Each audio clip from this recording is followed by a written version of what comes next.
With so much data and information at our disposal, presenting it in a way people understand is essential to getting your message across successfully.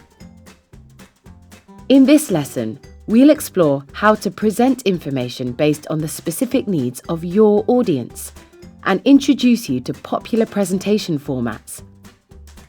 You'll also learn how to select the right visual format based on the type of data collected. We all interpret things in different ways. Some people like colourful, image-based visuals, like graphs and infographics, whilst others absorb numbers and text more easily in tables or lists. Because of this, it is important to base the presentation of your information on the needs of your audience. Ask yourself the following questions to help you identify your target audience. What roles or positions do people in my audience hold? What level of knowledge does my audience have? And which industry does my audience work in? For example, let's consider a town's census data. If you were presenting this data to the mayor, the key stats could relate to the number of residents eligible to vote in the next election year. This means you would focus on presenting this in a way that the mayor could easily and quickly understand, perhaps in a bar chart, representing how many people from different age groups are registered to vote. For a meeting with the transport director, you would probably want to highlight different areas of the census data. Their focus would be the transport methods people use to get to work, which could be presented in a pie chart, showcasing the number of people who walk or take a train, bus, car, or bicycle to commute to work.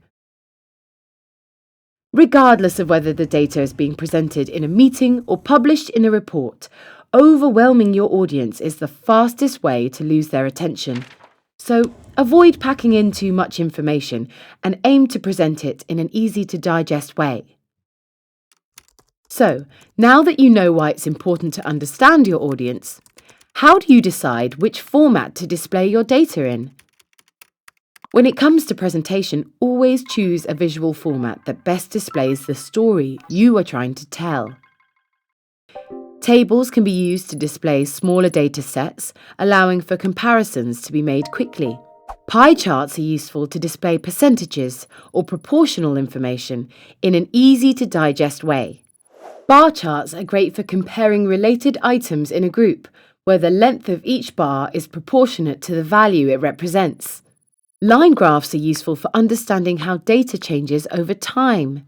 For example, whether your website traffic has increased over the past month. Heat maps are often used to represent performance by area, such as which parts of your website people are clicking on most. We have now covered why understanding your audience is such a big part of presenting data, and how, once you know the needs of your audience, you can then shape the visuals to tell your particular story. Go online and explore the different ways information can be displayed and see which formats would work best for you.